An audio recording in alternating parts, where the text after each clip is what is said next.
mystery and horror, the air itself is filled with monsters.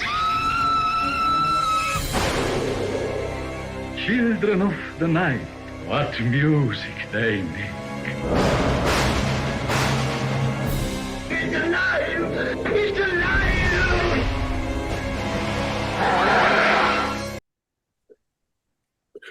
Well, hello, all you monster fiends, and thanks for joining us for another deep dive, factoid-filled episode exploring Hollywood's most famous monsters. I am your master of ceremonies, Sam, and I am joined, as always, by Dan from Bleeding Marvelous. Say hello, Dan.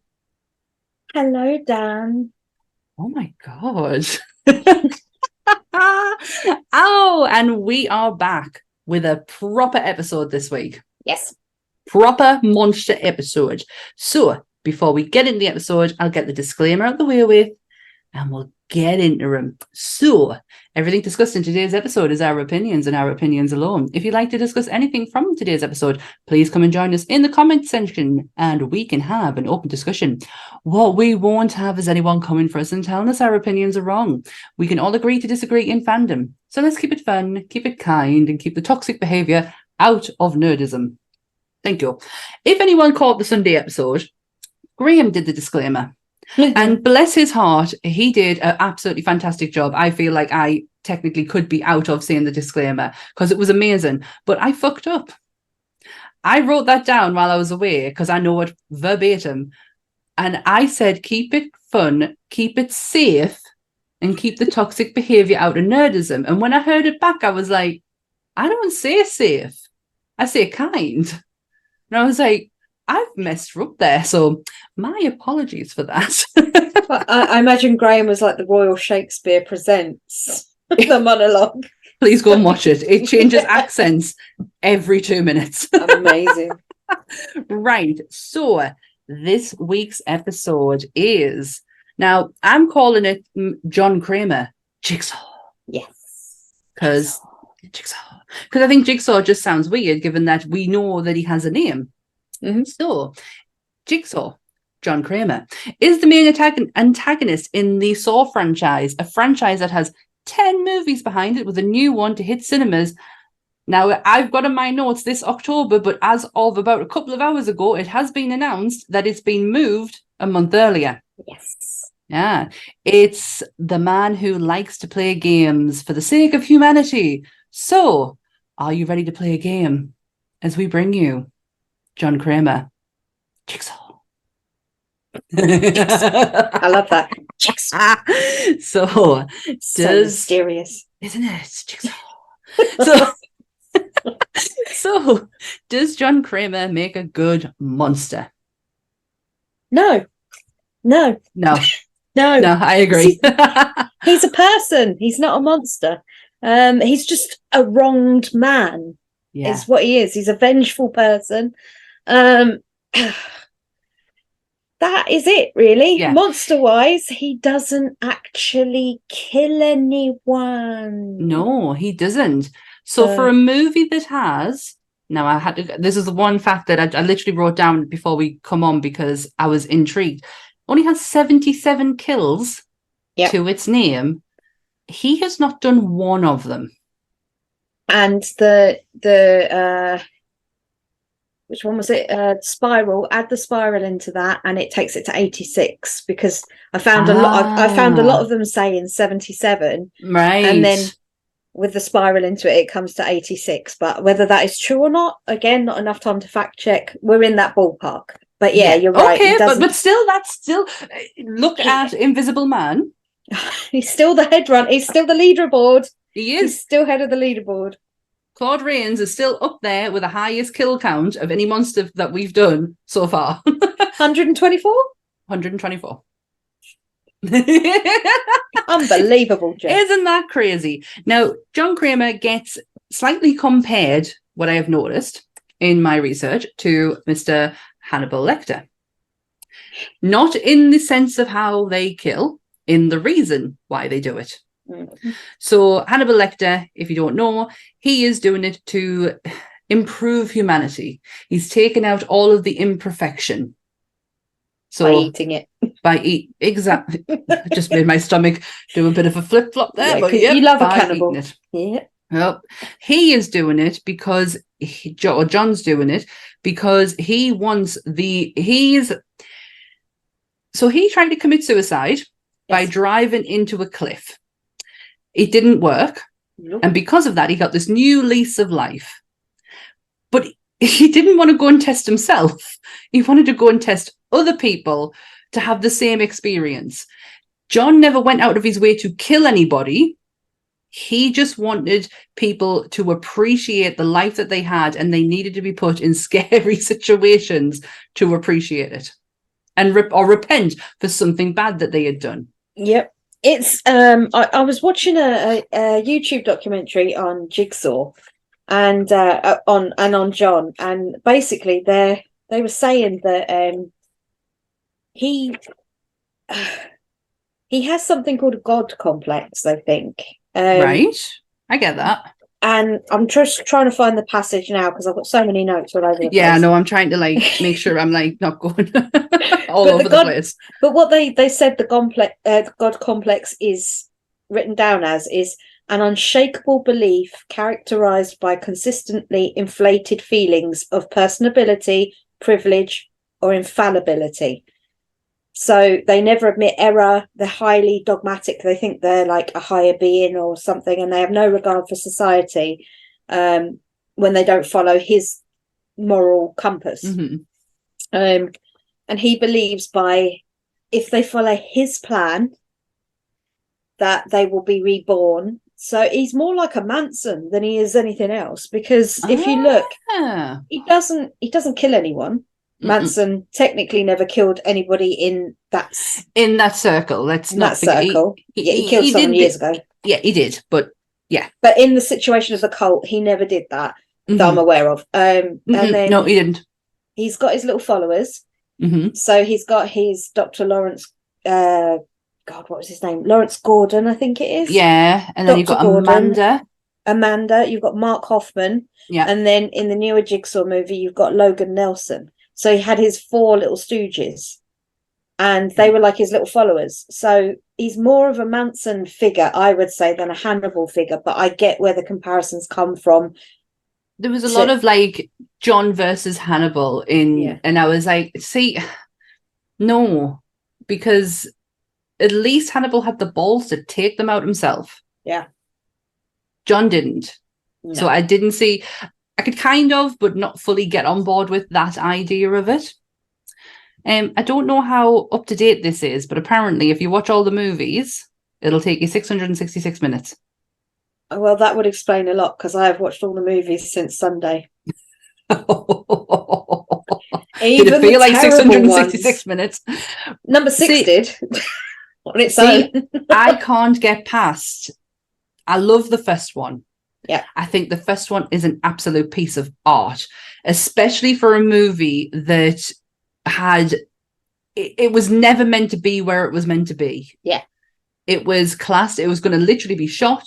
It was a passion project of James Wan and... Who's the other guy? Lee Wagnall. Whannell. Whannell? Oh, yeah. It was a passion project of theirs. It was going to go straight to VHS or DVD, whichever platform they were at the time. I think it was DVD. We were at DVDs? Yeah, it's 2004, so I would say so, yeah. Oh, definitely. And that was the plan, but it got in there, and it did probably better than what they ever imagined. The second one, I adored for the twist. Because at the time, twists weren't really, like, we had the Sixth Sense. Blew your mind. Now twists are like you're just waiting for them to happen. It wasn't like that back then. Yeah. So I loved the twist aspect of the second one. I thought the kills were fantastic. The idea, I thought that was brilliant. Donnie Wahlberg, well done. In the Sixth Sense as well as... Yes, exactly. So, yes, that's right. And then I lost off. The right stuff. It will never leave me. He will always be a new kid on the block, and everybody takes one look at Donnie Wahlberg and they're like, they don't really know who he is. And I'm like, he was more famous than his brother for 10 years of my life. His brother was a laughing stock. He was Marky Mark, put your pants down, you know. Oh, Mark and the Wild Bunch. Yeah. It's the Wild Bunch. You know, and he was like, good vibrations. You know, that was him. And it's like, then all of a sudden, somehow he started getting in movies, and he did Boogie Nights, and he did all these little ones, and then boom, we're now full-on action star, Mr. Mark Wahlberg, and Donnie's getting these little parts. This little dizzy part. To be fair, he did marry Jenny McCarthy, and she's a bit of a nut job, really. Yeah, I mean, he's got his hands full there. But I actually saw, just to go on a New Kids on the Block tangent, I actually saw them a couple of years ago at Newcastle. And oh my God, so that you know the arena. Yeah. And it was halved off, curtain in the middle, because obviously they didn't sell out. But I swear to God, it was one of the best shows I'd ever seen. I didn't even know they so toured. much fun. It was a few years ago now. My sister-in-law was like, listen, I've drunkenly gone and bought New Kids on the Block tickets. And I appreciate if you don't want to come. And I was like, no, I'll go. I like seeing live music regardless of what it is. And I just had the best time. I used to have pictures of them on my wall. That's how much I loved it. So when I saw Donnie Wahlberg in this, I was like, oh my God, he's lived a hard life. He just seemed to have gone from being the I don't even know what his position. Was he the bad boy? I'm really not sure what his position was. I think so. He wore a Misfits t-shirt on stage, and I was like, okay, I see you. I see you. So he'd gone from he had that sort of dynamic in the band, I presume. I can't. And he then definitely wasn't the funny one. No, that was for one of the more personality-driven types of the band. Yeah. He really didn't come across as like he had one. I mean, to be fair to them, it was dad dancing on a stage for it, but I lived for every moment of it. No, I would. I'd still go and see him if I'd have known. I probably would have come. But they go from that Donnie Wahlberg to Donnie Wahlberg in, I want to say, was it? Oh God, 3 or 4 with the ice block. Hang on. I watched every film, and I've given each trap its own name. I made one up for every single one of them. So, because I know they've all got official names, like the Venus flytrap and the bear trap and all this stuff. And I was like, I don't know what any of that is, but it was the one where Donnie was hanging and he had the 2 ice cubes. Yes, and I vaguely remember it. Yeah, and he had. They are not my favourites. Well, he had long hair, and I was like, hello, this works. I don't know what this is, but this works. Yes, I'm being a pervy old lady, but I don't care.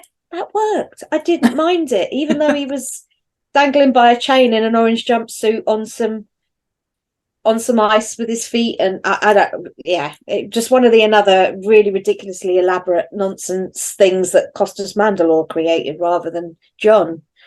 So, it's Mark Hoffman, should I say? Sorry, but yeah. When it gets to like 3 onwards, it just becomes torture porn, like the gore fest of it, and it just felt, what ridiculous concept can we come up with to kill these people? And I'm not driven by that. I, on the other hand, got back into it, and this is where my love starts again, is Jigsaw. I thought that is a fucking spectacular movie. And then Spiral happened. And because of this, I watched Spiral first, and before I'd watched Jigsaw, and I was like, if this is the direction the Saw franchise is going with the detective side of things and a kind of like story within a story kind of thing, I'm in for that. And then very much a whodunit, I found, more than a but I love that. But the thing about that, I don't know if you saw this in any of your like looking about it, was that in Spiral there was technically 3 nods to Pulp Fiction. Oh no! Well, Samuel L. Jackson was the first one. Right? Yeah. Then when I called it the wax melt, when she's laying down and they drip the wax on her. Yeah. I called that one the wax melt because it just stayed in my brain. But when he's walking out of that safe room, it says Vincent and Jules on the safe. Oh my God. And the other one is the fact that his name is Zeke. And you hear at the end, Samuel L. Jackson say Ezekiel, which is a hark back to the Ezekiel 25:17 passage that he gives. Yes. When he's giving the and thou shalt strike down. Yeah, upon thee, that one. Yeah, so they got 3 nods to Pulp Fiction in there somehow. So wow, did James Wan have something to do with it? He's had something to do with all of them, but he hasn't been directly director wise. But did he with Spiral? I don't think he did. I think that one was left. I think they were taken on as, I don't know if they were even executive producers, but when you have nothing to do with something, so they give you a fancy title. Yeah, and then they'll just to shut you up. Yeah, and then they'll go to you if there's something they're really not sure about. Mm-hmm. And what shocked me, and I don't know why it shocked me so much, I think it's purely because the success he's had in America is the fact that Lee and James are both Australian. Yeah, did not know that. I don't know. I knew Lee was. I knew Lee was. I feel like I knew Lee was, but I didn't know until recently that Lee is the guy in the first one. I did not know that. It was to save on budget. They wanted they needed space. With Corey Elwes. That's it. I was going to call him Corey Hart. Who's Corey Hart? Is that Pink's husband? It might be. It took me a long time to figure out how to say his surname, and then I heard someone say it once, and I was like, "That's not how I would go." But okay, Carrie Elwes. I think it's Elwes or something like that. Now, I grew up with him, Princess Bride, Robin Hood Men in Tights. They were my Twister, Liar Liar. They were my quintessential Carrie films. Mm-hmm. And Robin Hood Men in Tights was one of them because I love Mel Brooks. There's a Swedish Spaceballs one up there because I love Mel Brooks so much. Massive. I mean, who doesn't? I didn't realize that I can still to this day quote Spaceballs from start to finish. I can do Spaceballs and I can do Men in Tights and I still know all the words of the songs. So we're men, manly men. We're men in tights. It's been a long time since I've seen that one. But it's a big deal having him on there. It's a completely different character from what we'd seen him as. And it was a bit of a shock because, again, we're so used to putting a DVD on and seeing that person frozen in time every time you watch it.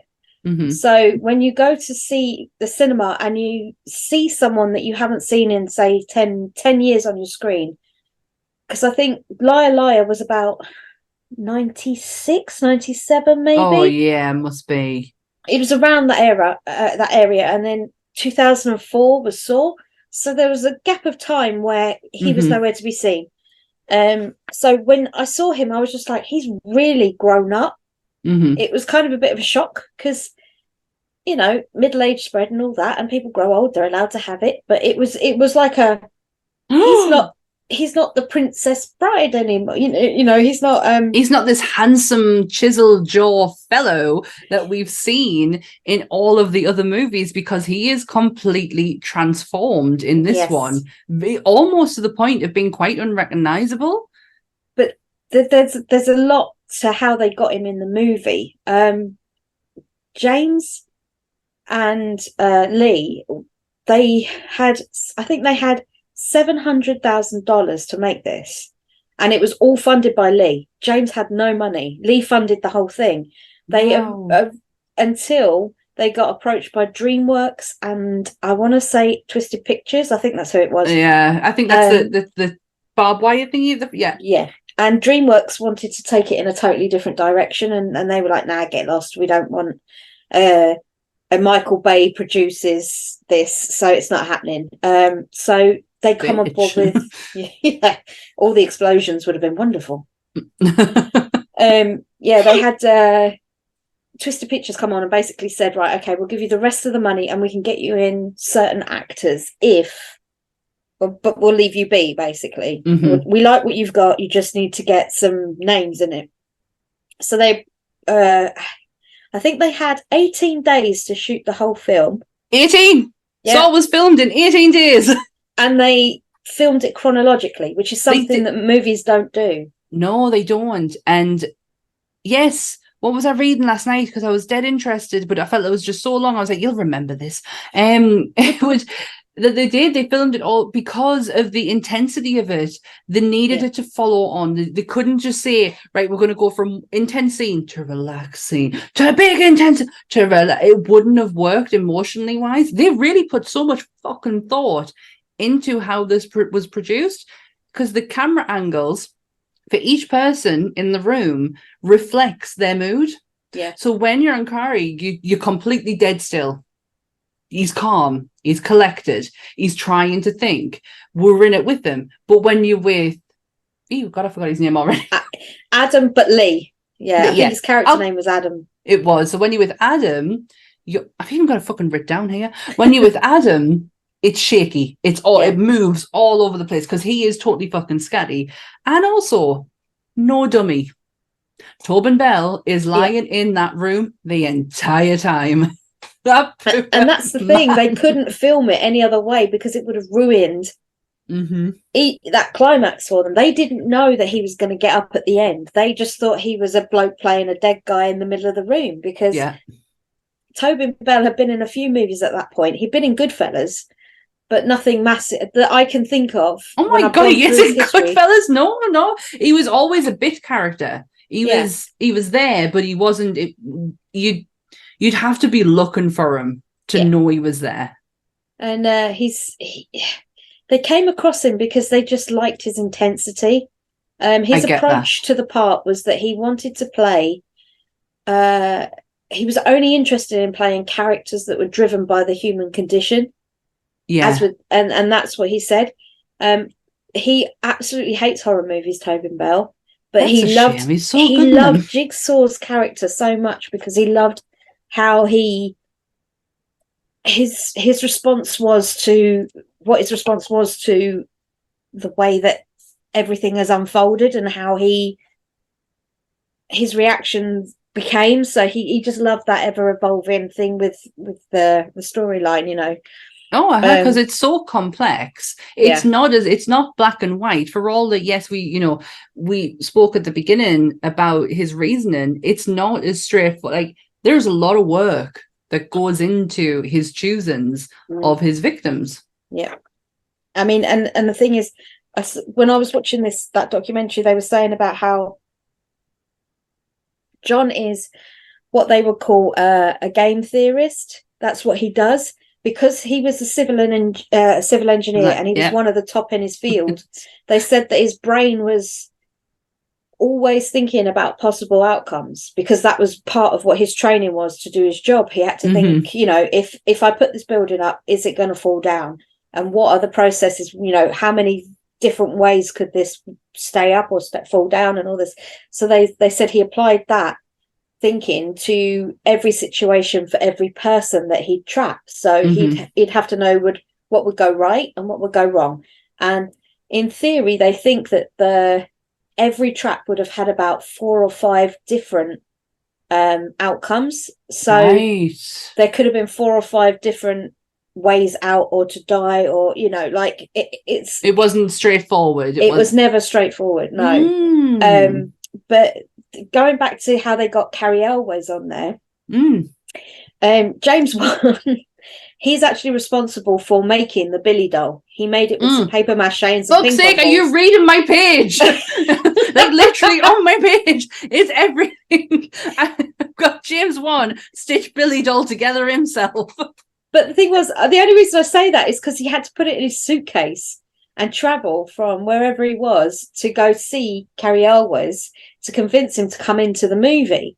Now, so he took Billy with him. He took Billy because he wanted to kind of show him what the gist of it was. But then you had the issue with the money, and that's why you don't see Carrie Elwes until 6. He was in 1. Right, yes, that's right. There was a big thing because I've written it down somewhere and I've lost it. But the gist of it was he was owed 1%. That was the deal he made with the studio or the lads when they made the first movie. It was supposed to be 1% of all profits. And the movie turned over like 100 and something million. They did not expect that, though. No, he got 70k.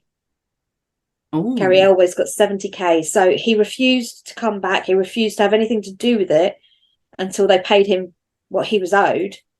Good for him. And so he held out, and then he sued them, and they settled outside. Twisted Pictures settled outside of court, got his money back. Boom, he's back in 6.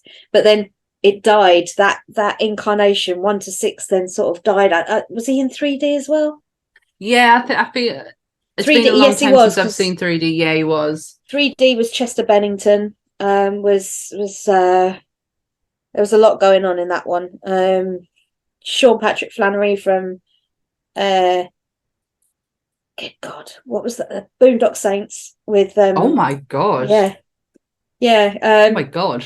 Yeah. So there was a lot going on, but he was he was sticking hard and fast. He was having none of it. He was supposed to be a reoccurring guy, he was like gonna, Mark. But good for him. Like, know your worth. If that's what was agreed, then that's what he should have gotten. They had, I mean, but like, fair enough. They had no idea that this movie was going to catapult the way that it did. But fuck me, if they got it, then they got to pay. Well, originally they wanted to do something along the lines of it being filmed on like a found footage type style. Fuck yes. They wanted found it like footage horror is my favorite. Security cameras was how they were going to originally start it in that room. Just have it all filmed on security cameras. No. But Paranormal Activity came out just before they'd fleshed it out. They had it all on the script. They had gone to the studios. They'd sat down with it all, and then Paranormal Activity come out as found footage, and they were like, "It's too soon. You can't do that." So they stopped with that idea. That's a shame.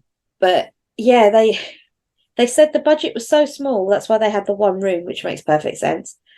But the little hidden gem that no one thought that, I always forget this, but Danny Glover's in that movie. Yes, he is. You're not pinching this one from us. No, I'll let you have this one.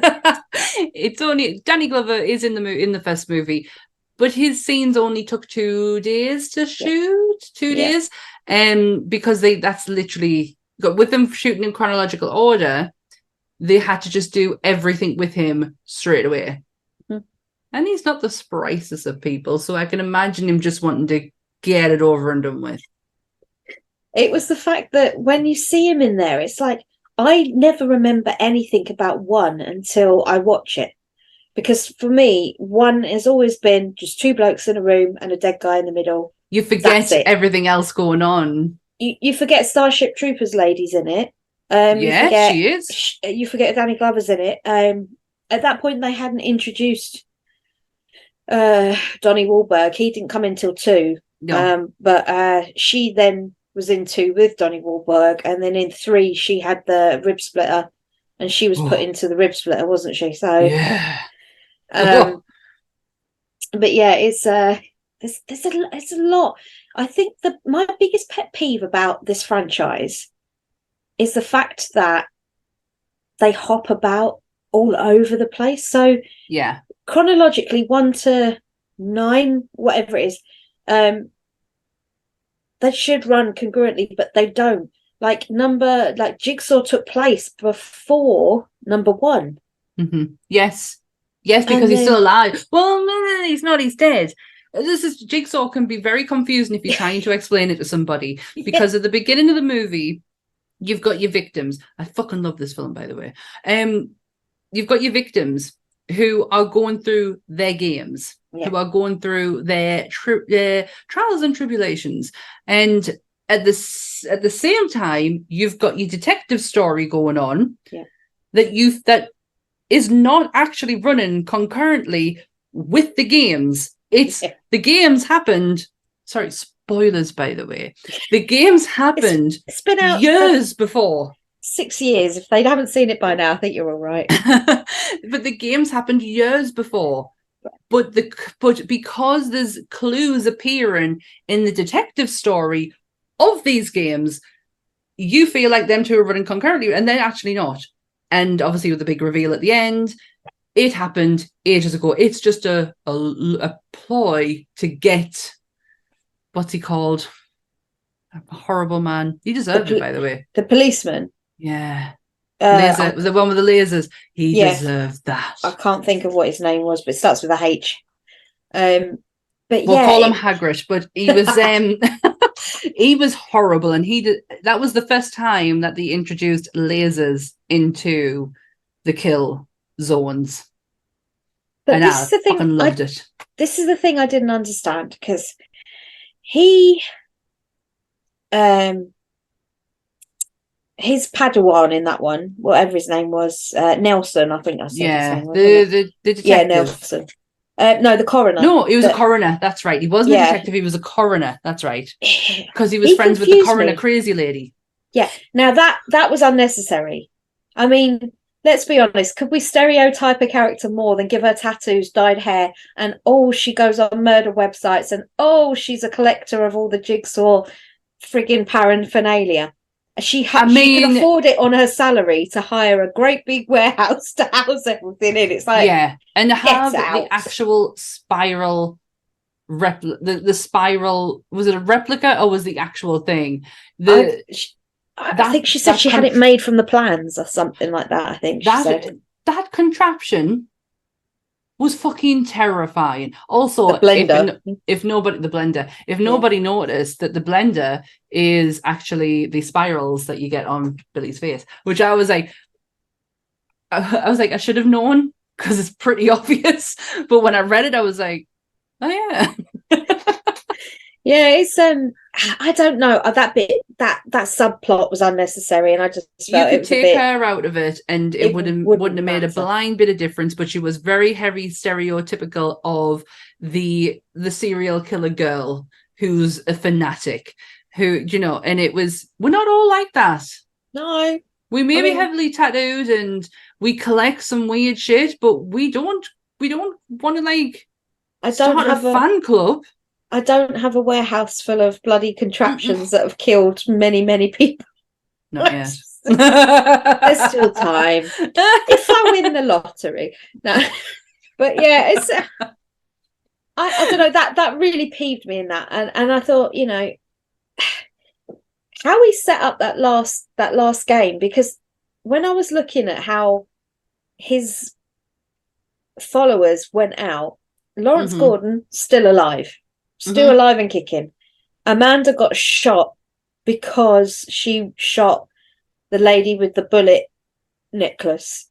So she got shot by him because Hoffman had set her up, and he was going to let John know that she was Cecil's girlfriend, and she was there when Jill lost the baby. So Mark Hoffman was blackmailing Amanda. So that's why she shot the lady, because that's what he told her to do. So there was all that subplot going on. So she got shot and she died. Hoffman got left for dead by Amanda, which I still can't work out how the fuck that happened, because I thought she got shot and then he's still alive. I mean, she only got shot in its movies, so you don't have to necessarily die. But it was one of those things where I was like, hang on a minute, is that what, have I missed something? I probably have. I did zone out on a few occasions. Like I say, 4, 5, 6 were a bit. The hard work, and this is why I didn't go back over them because I just couldn't sit there and go, I don't want it to take away from how I'm feeling about this franchise right now. So don't take that away. I will sit and watch Jigsaw and Spiral, and the first one and the second one constantly. 3, I'm okay with. But the rest of them, no, go away, get out. It's the subplots to everything. They do tie them in well. You eventually understand where they're going with them. But then, like I say, they jump about all over the place on the timeline in those 3 or 4 movies. You're not entirely sure what year you're in, when it happened. He's still alive, so everything in this had to have happened prior to 3. You're like...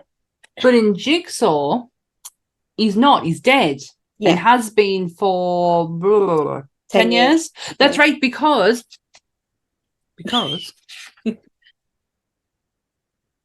he died in Saw 3. Yep. Which came out on October 27th, 2006. Jigsaw was released in October 27th, 2017. He'd been dead for exactly 11 years. There you go. There you go. Did you also know that Saw, up until recently, Police Academy was the world record holder for most films consecutively filmed and released year after year after year. So they'd done 6 back to back from like 84 to, I think it was like 89. They filmed a movie, released it, every year up until that point. But Saw has been the film that knocked them out of the number 1 spot. But so they wasn't Jigsaw the first one where it hadn't been. It was the first one. Yeah. So because they had a break. From 2004 to 2010, they released 7 movies and filmed them within a year. So that's Jesus Christ, man. That's why some of them are a little bit lackluster, because Lee said that he'd written the treatment for the first 3. And you can tell. Yeah, the first 3, because they were so John heavy. They were very much about the psychology and the relationships that he had with Amanda or Hoffman.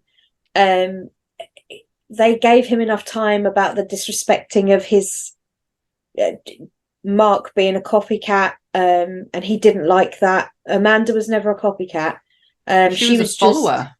She was always just wanting to be vengeful, whereas Hoffman was always like he had to be in control, and he never understood why they were given the opportunity to come through it. He didn't understand that this rebirth thing, what that was about, because as far as he was concerned, they should be punished. He's judge, jury, executioner. That's it. They should be gone.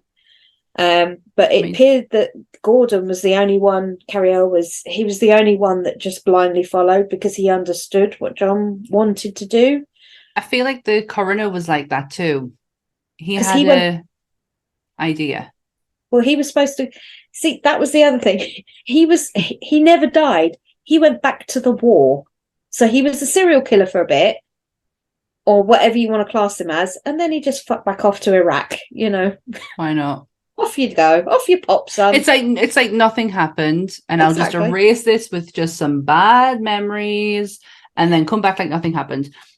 But yeah, in Jigsaw, he is dead, very much dead. Yes. But very much alive when the games are happening. Yeah. And looking well too. So he's obviously not had his diagnosis. But I need to ask, the woman with the baby, did you feel she deserved it? Because I think she should have died straight away.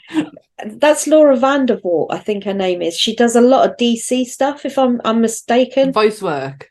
No, yes, and she's been in like, I'm gonna have to IMDb this because they'll lynch me, because she's like she's some sort of princess to that community, and if I get it wrong, I'm gonna get hauled over the cold. Please don't come for us, people. Yeah, she not the DC fans. Smallville. She's, oh god, stop it! My phone's playing up on me now. If you wanted to do something. Yeah, so it's the way. Yeah, she's done a lot of like really Supergirl. Basically that's her thing. She's a DC heavy girl. CW actress. Yes, we'll go with that. So when I saw her, she's always been very blonde and that's the role she played, CW pretty girl. And then when I saw her in this with dark hair as a baby killer, I was like, oh, that was a choice casting. She was trying to break the mold there. She deserved to die. I knew there was something up with her story the minute it was played out. I went, nah. But see, she's not here for that. That's the thing. You knew, because everybody confessed. Everyone was honest as quickly as they were. But her, it was like, I've not done anything. Yes, you fucking did. You killed your baby and then blamed it on your husband, and then he killed himself. So you have 2 deaths on your hand. You deserved it.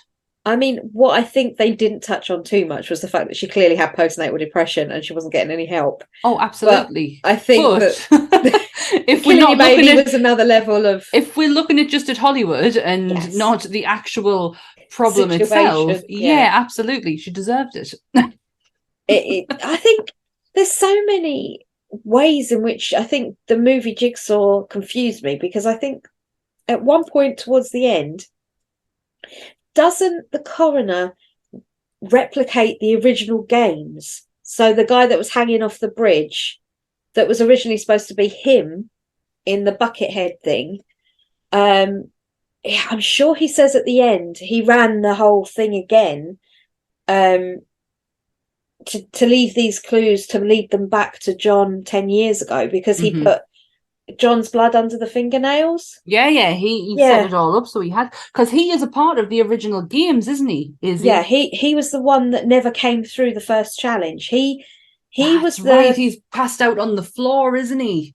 And John feels sorry for him. Because it turns out he was the guy that mucked up John's results about his brain tumour. Yes. And John decided it wasn't a harsh enough crime for him to be in the games. It wasn't something like, when you look at what all the others have done, you had the lad that sold John's nephew the bike, you had which knowingly killed him, then you had the guy that was the guy with the leg. He had the leg garrot in the end.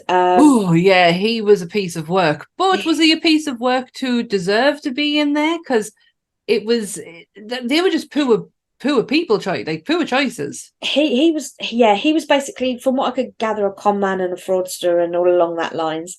Then you had Baby Killer, and then you had the girl that mugged the lady that gave her an asthma attack, and I presume she died because for $3.23. I can't feel sorry for Baby Killer, but I can for her. I don't know why. Because clearly Baby Killer had some deep shit going on, and the other one was just, she was just desperate. I felt so sorry for her. I think because of how hysterical she went on throughout the whole thing. I just felt, I was like, oh lady, calm down. But I'm sure there is a scene towards the end of that where the coroner's resetting up the game.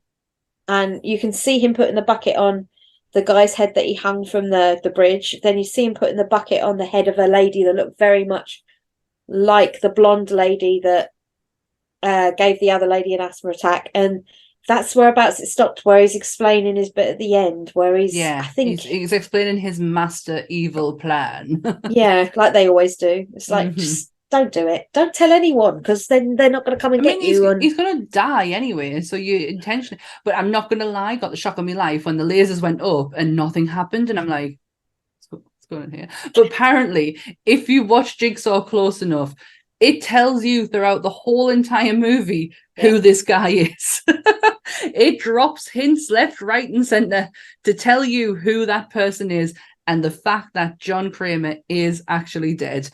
Yeah, but I'm too stupid to pick it up. With every single one, though, of John's recordings before they go through their trial, he gives the answer. Yeah, he tells every single one. He tells them the answer, but they don't hear it because they're in such a state of fear and panic.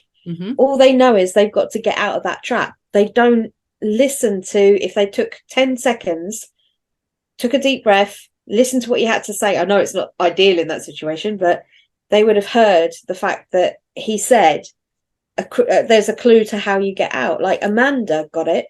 Yeah, she kind of stopped a minute. I know in a lot of the other movies they couldn't do it, but they could in Jigsaw. They could have rewound it and listened to it again. Let's be honest, yeah. I mean, it was just done a dictaphone. I mean, he must have spent a lot of money on dictaphones. Let's be honest.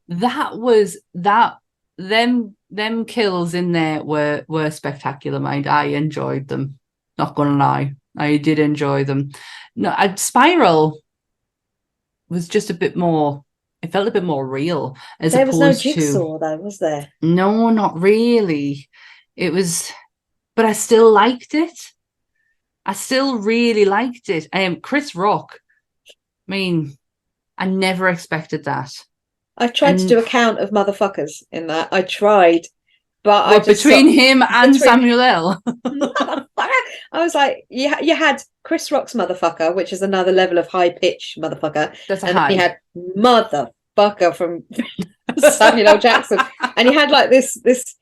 And I was like, I'm sure if I Google it, but all it kept bringing up was how many times Samuel L. Jackson had ever said it in any movie ever. And I was like, I don't want that. I just want it for Spiral. That's a lot. So you're going to have a big high count there.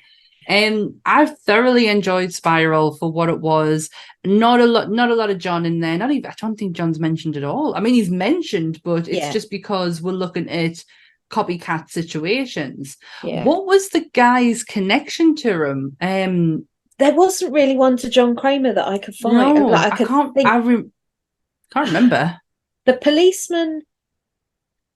All right, under Section 8, which was Samuel L. Jackson was the chief of police at that time. Section 8 had taken place, which is technically like a vigilante law for the police at the time, which was any and all force can be deemed necessary in any situation. Oof. Which is a horrible law to put in place for anything, especially in America. America. Because guns and people, they're not a good mix. This light is making me look so fucking old. Sorry, I'm going to have to go back in the dark. God's sake, woman. So Section 8 happened. So when he was a rookie cop, him and that Pete went to that witness's house, and Pete asked the witness, would you be prepared to testify about this policeman? And he said, yes, I will testify. So the policeman shot him, and the kid was behind him and saw the whole thing, which then turned it out to be him. But that was really the catalyst. He saw John Kramer's work after that and understood why John did what he did to get to where he needed to be. So he admired him. So that's literally all it was. The connection to it. He was a copycat, He used the mask, the pig mask. Is that my right? No, correct. The pig mask is a tribute to the year of the pig, which is the year that John Kramer started his work. Which was also the year that Jill Tuck got miscarried their baby Gideon. That's right. And Billy is because of he built he built Billy for his kid Gideon, who did not make it right. That fucking thing is terrifying. So what was it? I know. Do you know what's really bothering us? He's sitting like this and he's not moving that. Because I know he's not going to move that way. My OCD is like, oh, can you just move backwards and forwards, please? He actually, if I turn him on, he makes all the noises, but I'm not going to do that because... Wow. Okay, actually, I've taken this long to point it out. You probably can see it very clearly. Dan's background. They won't know what this is. So. No, but you're going to have to explain it. If you're listening on iTunes, I highly suggest once again to go and get or Spotify, wherever you're listening, go and check it out on YouTube. But wow. Do you want to explain it? This is Tobin Bell here. It's basically done by a company called The Hanging Skull, and they have the craziest minds you ever find. She will literally turn anything into anything, and she found a bunch of these Tobin Bell saw masks online, and she was like, I want to do something with them. I don't know what I'm going to do. So she hacked this one up and stuck it on a rabbit and made it like the White Rabbit from Alice in Wonderland kind of thing. I get that because I can see the clock, but until you pointed out that that's Tobin Bell's face, I was like, what the fuck am I staring at? But it kind of made sense to me. I was just like, the more I think about him and the White Rabbit, he leads them down to make their choices, and he's the one that it takes them through the maze, basically. And it's like, that's some fucking clever thinking, because it's brilliant. But yeah, there's so many things in these movies that confuse the hell out of me and make no sense, but also if they were in a different film, they'd be perfectly fine. Yeah. Do you think they rushed them? Do you think they got you know how in horror, how we get a great thing going and then we just fucking scramble away to get it out year after year after year. This obviously did this with Saw. It turned it into a joke. Yeah. This just became an absolute joke of a franchise. And I don't blame people for thinking that. Yeah. Because between 4 and up to 3D. Yeah, I would say from 4 to 3D was the worst section. They did 3D, man. Do you know what I mean? Come on. Did nobody learn from the 80s that it just doesn't fucking work? Well, 3D for me, I've never liked any of them. Final Destination 3D, friggin' whatever else they put in 3D, Jaws 3D. It was just a phase. Like, it comes around every so often, and they feel like they stick a load of movies in 3D. It's a novelty. That's all it is. It is. But I can't watch them. I have my motion sensor sickness. Just nah, can't do it. The good thing. The thing that I think redeems 3D for me out of 4 to 3D, so that's that section of 4 movies. Mm-hmm. Out of from 4, 5, 6, 3D. 3D was probably the one that made the most sense in my brain out of all of them, because 3D was the one where Carrie Elwes he'd come back. Mm-hmm. You were finding out the plot. It was how they finished off Hoffman. I think didn't Gordon locked Hoffman in the Someone got room. Locked in there. Yeah, I know. Someone went I think back it was. in. Yeah, I think it was Gordon locked Hoffman in. Yeah, because I can see him closing the door and doing the whole game over. Wow, that was so low. Did you know the theme is also called Zepp's theme? Which I found really bizarre, because the character Zepp was in the first movie and no one even remembers him. I don't even remember him. He was the orderly at the hospital that kidnapped Carrie Elwes' the wife and child. Yeah. Oh, that's God. Zepp. The theme tune to every single Saw movie, that thing that we all recognise, that's called Zepp's theme. I did not know that. I fucking love that theme music. See, you know, it's got all of the ingredients for the perfect horror franchise. It's got the music, it's got the bad guy, it's got the novelty fucking puppet. You know, it's got everything, but they got too cocky. And when they finally slowed down and stopped and thought, hang on a minute, let's just think about this. And Jigsaw came out. I know Jigsaw, if you look at the it's like 37% of Rotten Tomatoes. I fuck that, because I still think it's absolutely brilliant. It changed my opinion on the franchise completely, because I watched that and then Spiral, and I was like, if they're going to be doing like a detective-y kind of style story, and you know, alongside I love the fact that we were back and forth. I didn't know we were back and forth in Jigsaw until the very end. And when you get that realization, it's like, oh, holy shit. Well, I didn't fucking know it. Like, I love feeling like that in a movie, that you got me. Yeah. You got me good. I found out as well that in Saw 3, they were trying to, when they were trying to get it into theatres, they couldn't get the R rating that they needed. It was given an NC-17, which is basically an 18. For us in the UK, an 18 is you can't go into it unless you are 18, not even with a parent supervision. That's right, but an NC-17 would be, you could go in with a guardian. No. All right. Yeah, NC-17 is you can't, but an R rating you can.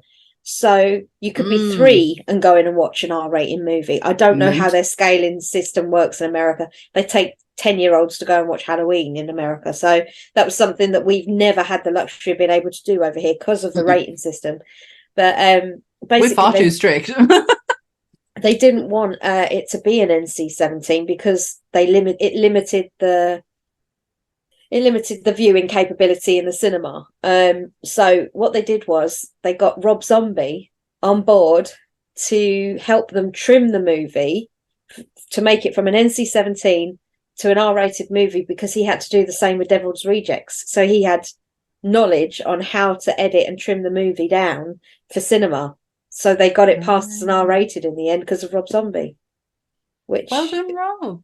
Bizarre fact, but there you go. And no, he didn't have anything to do with them. And no, he's not going to make a remake of Saw. I mean, Sherry's not in it. If he did, it would be pretty spectacular. I'm not going to lie, I'd watch it.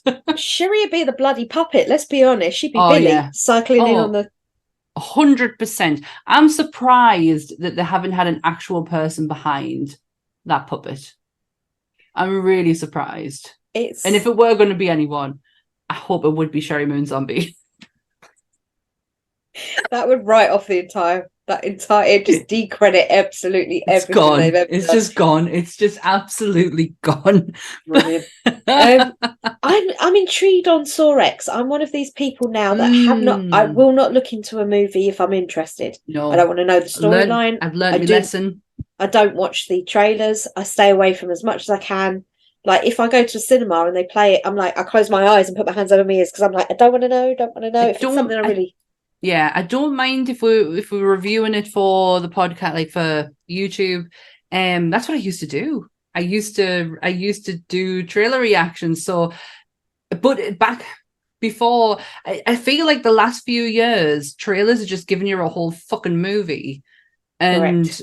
you've got no, like Spider-Man that was my moment of realization. I sat at, like, Paul had seen Spider-Man beforehand, and he went, Sam, you've seen the majority of it.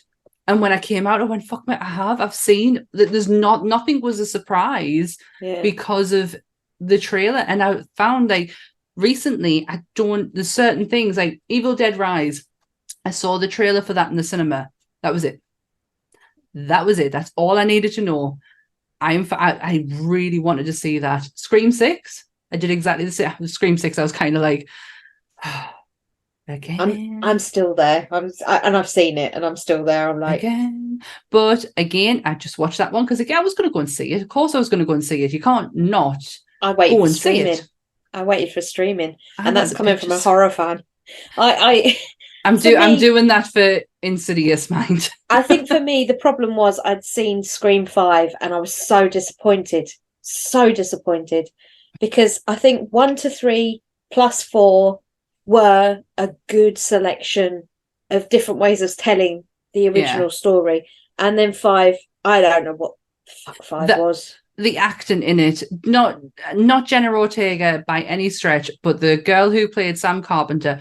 Oh, and why did they call her Sam Carpenter? Why did they call her Carpenter? Why? But anyways, they did. She was terrible. She was horrific. It was like cardboard talking. The most predictable setup of all the films, like 1 to 4. You had an idea, but you were always second guessing yourself. 5 come along and it was like, I know it's you all the way through. I know it's you. Yeah, I hate the fact that I am so stupid though. I can't sit there and go, it's him. Anthony knew straight away. I had it on for 2 seconds and he went, it's him. No, it's good. Yeah. I have to do the whole, no, it's not. It's not. You might as well just watch it because it's not. And then obviously it is, and I look like a tit. But I really enjoyed the 6th one. I felt like she got acting lessons because she wasn't as, like, mechanical as she was in the first one. She had a bit more personality to her. Thought the kills were great. Don't know why we're talking about Scream 4, but we just are. But it's just, like I say, I think it's purely the whole need for more that as a general public we have for. So you're looking at, it'll be 10 Saw movies with Saw X in it, so that'll be 10 movies as a whole. Yeah, because you've got to remove Spiral because it's not part of the. It is part of the Saw franchise, but it's just a story outside of it. Yeah, I mean, so you've got the line here with the Saw, and then you've got Spiral here. Just put it up there. But if we're I'm going to put Spiral back in from 1 to Spiral. I'm going here. The box office take-ins for the entire franchise that's been based over 19 years. 19 years? That's how long I've been working at my job.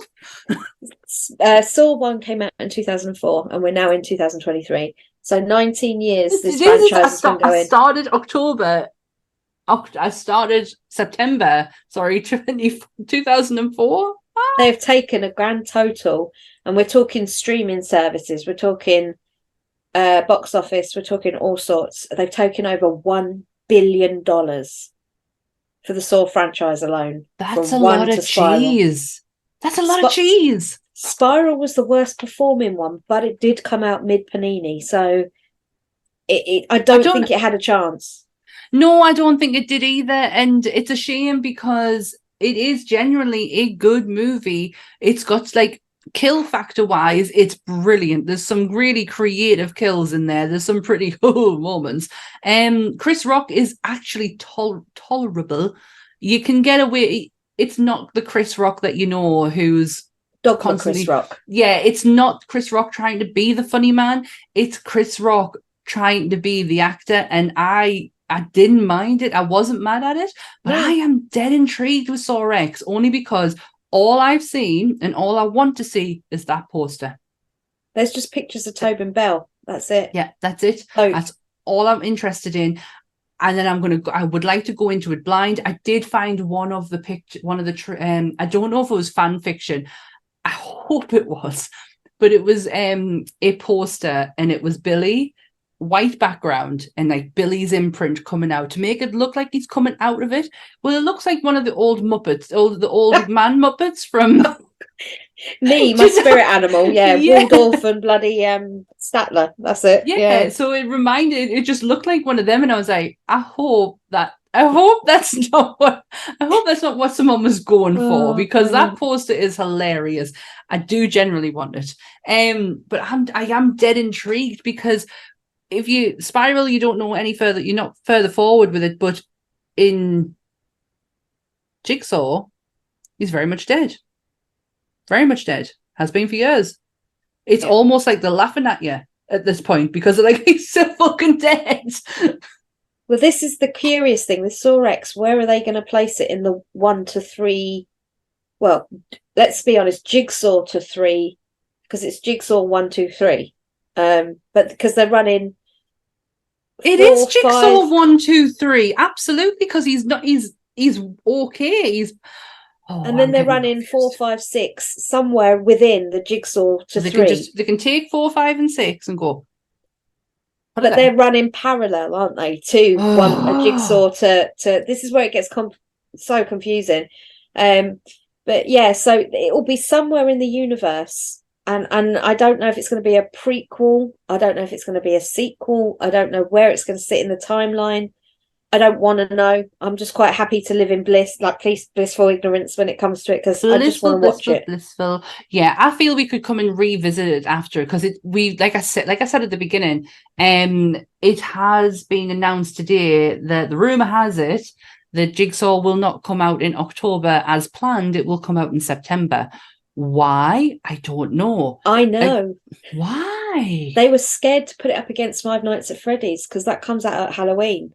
That was coming out at roughly the same time as Five Nights at Freddy's. Now, Five Nights at Freddy, Jigsaw.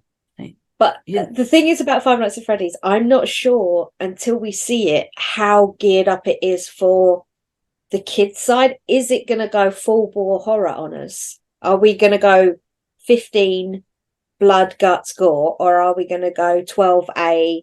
And you can say fuck once. I'm not really sure where it's going to lie. I think we're going to find that out with the promotion coming up for it. I think what they've done so far, the trailer that they've done so far is good. I'm intrigued. It's got me intrigued by it. But if I'm weighing up my options of what I'm going to see, Jigsaw is going to be further up than that. However, it depends how the next few months go with marketing. That's Five Nights at Freddy is you're only going to be able to tell once the marketing starts to kick in. Because if you start seeing Five Nights at Freddy teddy bears, that's kid-centric. It's going to be crazy. But they did something when they did the original run. I don't know which movie this was specific to in the first. I think it was the first 3 movies. But they did a promo, Lionsgate, with the American Red Cross, where they got people to donate a pint of blood for a cinema ticket to see Saw. I read this today, yes. And so they eventually got something like 120,000 pints donated to the Red Cross. Amazing. Yes, that was something that I read it last night, and I was like, again, you'll remember this. I was like, I can't donate blood. I'm not allowed to, because nobody wants my antibodies. So no, thank you. But I think it's such a brilliant drive, no pun intended, for the movie that you're watching, because the amount of blood lost in it is massive. I think that's such a genius. Whoever fucking came up with that needs a medal. Needs to work in marketing more, because that was genius. Also, there was a limited edition run of prints that came out for one of the movies. There was only about 1,000 of them made, but Tobin Bell had had a pint of blood drawn and mixed into the ink. And I think it was something like 1,000 limited saw prints went out with Tobin Bell's blood infused into the ink for them as a promo. For a man who doesn't like horror, he really has, but he's settled into the horror community with such ease. I was at 2019 for the Love of Horror. He was there, and we had this conversation last week about my fear of going to meet famous people, but he did walk past me, just casually walk past me, and my heart stopped for a second because that man is fucking striking to look at. Very tall as well, isn't he? Yeah, he's got some striking features, and I'm like, oh, you're real. The only last fact that I have was the name of Jigsaw, and I really liked it. And it was meant to be called Saw Legacy. Really? Mm-hmm. And I kind of liked it, but then when you think about the actual plot of the movie, it doesn't quite go. There's no legacy there. No. It's only John. He's technically passed on one thing to one person who then fucks off. There's no legacy. Like, it's just, no. Jigsaw. But I love the title. I was like, oh, Jigsaw, yeah. I mean, the posters for that. It's our promotional pictures with Tobin with the cracked makeup is one of the most striking images of John Kramer that I absolutely love. Do you know what? The red cloak, just give us it all. Give us it all. What I would love to see is John in his prime. That's what I would love to see. John, because we got to see a glimpse of it in Jigsaw. He is which shocked us when he was standing up in the basement, and he's with the, what's the end game with the baby killer and the douchebag? It's the shotgun. Shotgun. That's it. The keys are in the shotgun. Yeah. Yeah.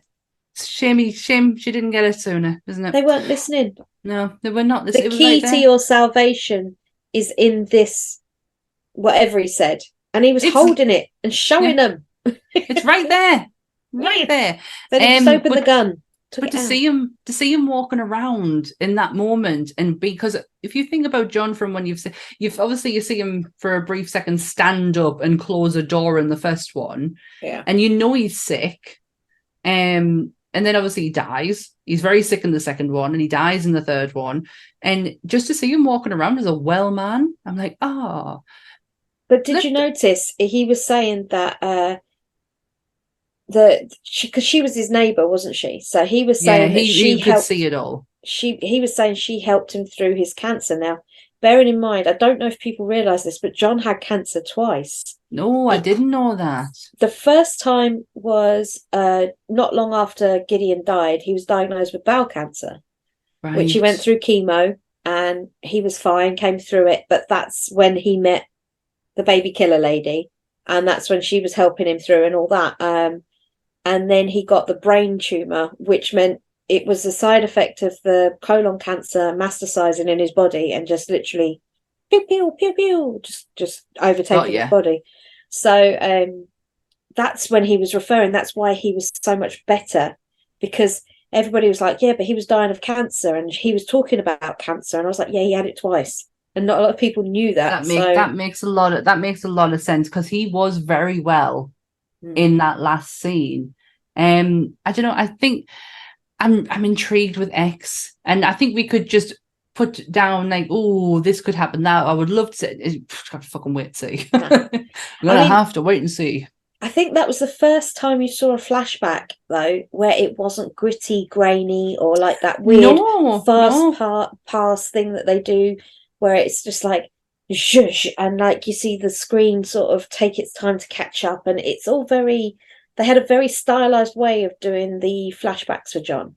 Yes, and that was the first one that I noticed you didn't get that, which was nice. It wasn't inflicting on the eyes. You did get to see him creating some of his games, but it looked bright and shiny. you know. It just looked like he was helping a fellow person out, crafting.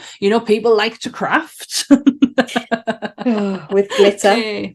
The herpes of the Wow, imagine if one of his traps was just a glitter bomb. I'd say that'd do far more fucking damage than people actually understand. Have you had glitter in your fucking eye? Because I have, and it's torturous.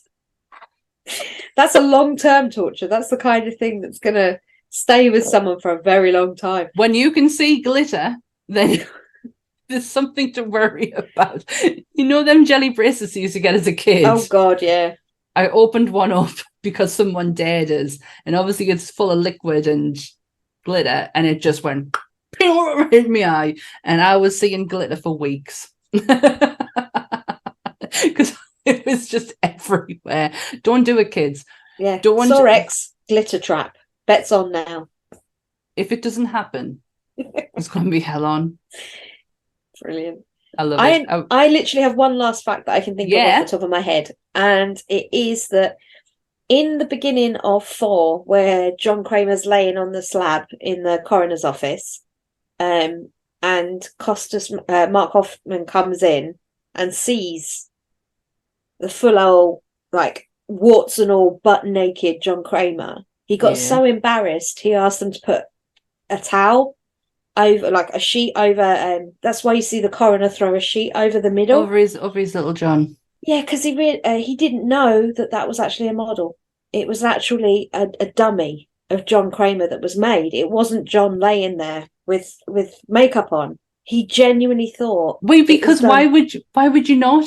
John, Tobin Bell had spent a whole entire movie lie flat on the floor. Why would you not think that he was lying on this gurney? But he was, like, Mark Hoffman, Costas Mandylor in real life was so. He didn't even question it. He just thought it was Tobin, because whoever made that model made it to such a standard of which, when you actually watch the film, I didn't know it was a model. I thought they were using, like, face shots of John, and they were doing and they put on the face. You know, they can sometimes do it where they put the head in and they can put a fake torso on up to a certain point to show the autopsy being taken place and stuff. Yummy. Look at what they did with Chris Pratt in Guardians of the Galaxy 3. When Nebula is walking out with Star-Lord in her arms and the big Guardians of the Galaxy 3 that is not Chris Pratt. That is a full real life size dummy of the actor in that position. And it is, I've seen videos and Karen Gillan's social media, and it is terrifying to look at. She does this with it, doesn't she? I've seen she her, just flips it around, and I remember we watched it. Me and Ant watched it. Tortured Ant with it. I tortured myself again on my birthday. Ant was like, "You want to watch a film?" I was like, "Do you know what? We'll watch Guardians of the Galaxy 3 because apparently I want to put myself through another bout of hysteria." Honest to God, I've watched it once. I don't cry. Right, me. I very rarely. Literally, I always joke that I've got barren tear ducts. I just don't cry. And that film, I'm not joking, everyone in the cinema, all you kept hearing was grown men. I'm not joking. Everybody was gone. I cannot go back and watch that film again now. I've done it. And I've said to Ant, because I hadn't seen it with him originally, and I was like, this is it. This is the last time. I can't do it again. I'm not joking, Dan. I was probably more hysterical at home than I was in the cinema because I had nobody to stop me. It was horrifying. I mean, talk about horror. I will say to James Gunn, who people underestimate massively as a director, he has had some bangers in his career that people don't even know he had anything to do with. He was even in an episode of Buffy. He was a school teacher in an episode of Buffy. There you go. But James Gunn is such an underrated person. People see him as overrated because he got into doing Disney, and now obviously being DC's new poster boy. Yeah. That they're expecting great things, but the guy came from trauma. He came from filthy fart jokes and Slither. Guys. Let's look at Slither. Slither is one of my all-time. Honestly, it's up there for stupid horror films. It's up there for my creature feature kind of thing. I've got a signed DVD. My sister forced me to watch it a few years ago. She was like, "I can't believe with all this horror you've not watched fucking Slither." So I had to sit and watch it. I got Michael Rooker to sign it for me, and I meant to take it when Nathan Fillion was at the show, but we got halfway there and I was like, fucking forgot it. But I managed to get a 8x10 signed by Nathan anyway. But you know, when you're just like, fuck, that would have really just... God damn it. That would have been the staple. Yeah, because Michael Rooker and Sean Gunn are also both at Wales Comic Con in a couple of weeks. So I've got Rooker on quite a lot of things, but I haven't got Sean, and I've got the Belko Experiment on vinyl. So I'm thinking I might take the Belko Experiment soundtrack with me and get Sean and Michael to sign it, because that is a very underrated movie as well. Wow. Have you seen the Belko Experiment? I've never heard of it until now. Do it. I think it's a gun film. I'm not entirely sure. It's very much like you know, the film with Stephen Yeun and Samara Weaving, where it's like Mayhem, is it called? Whether it's rage. I can see the poster for it, but I've never seen it. Well, the Belko Experiment is basically people trapped in a building and they have to fight for survival. It's just human. It's the Hunger Games in a building. Correct. And it's got Rooker in it, and it's got Sean Gunn in it, and it's got many other people in it. And some of the kills in that are class. Yeah, you had me at Rooker. Like, I will watch anything with that man. I'll support that man till the day he decides to stop doing things, because he is phenomenal. He's Mary Poppins, y'all. He's Mary motherfucking I wish he could have put a motherfucker in there. That would have been good. Mary motherfucking Poppins. But shall we wrap John Kramer up? Have we got any more on Mr. Kramer? He is a hard man to research. There is very much is, because you know the backstory of him is pretty black and white. You get to see it. There's nothing more to add to his mythos, because you have already encountered it. It's same more with Toby. Yeah. Saw is more interesting than I mean this in the nicest way possible, more interesting than its main protagonist, because of all the twists and turns and kills. And if we were to do a proper, if you could break Saw into so many different categories to talk about, we just decided today to talk about John. You know, because he covers all of them except for the book of, which he's alluded to, but he's never seen or spoken. Even the tapes in Spiral are very much they're a different voice. They don't sit well with me because it's not John's voice, but then it wouldn't make sense for it to be John's voice. So I think he's alluded to, therefore it still gets to fall into the category, but. And it does just come down to, like, isn't it like called a Saw story Spiral? Yeah, Saw story? That sounds terrible. I don't feel like that's right. They're trying to, it's called the Book of Saw, I think. The Book of Saw, that's it. And they're using the, like you say, the mythos, the. Do you know what would have sounded better? The Book of Kramer. Yeah. That would have sounded so much better than the Book of Saw. Well, because it's more than just Saw, isn't it? It's Jigsaw. It's Jigsaw. He cut the puzzle pieces out of their flesh to tell them that there was something missing. That was the whole premise. They had to find the piece that they needed by going through that trial and be reborn. I feel you could do that in a different non-violent way. Yeah, it's called counselling, you know. Yeah. I'm not John Kramer, and I don't have God complex, and I don't think so. We're always going to tell you to take the better road and not go down the murderous one to find yourself. Unless you really had no choice, at which don't come to my house, because I don't. Yeah, don't come knocking on my door. We have good lives. Yeah. For me, I would give the Saw franchise out of 5. For me personally, as a whole, judging every movie, 3.5. And that's feeling a bit generous, but I'd say 3.5, because for the more of the films are better than less. Yeah. Do you know what I mean? There is bad films, but more of them are better than they are bad. I'm going to agree with that, because I feel like we're just starting. We're starting again. That's how I feel, especially off the back of Jigsaw. I could watch the first one, Jigsaw Spiral, and be fucking happy that all the rest just sitting over there.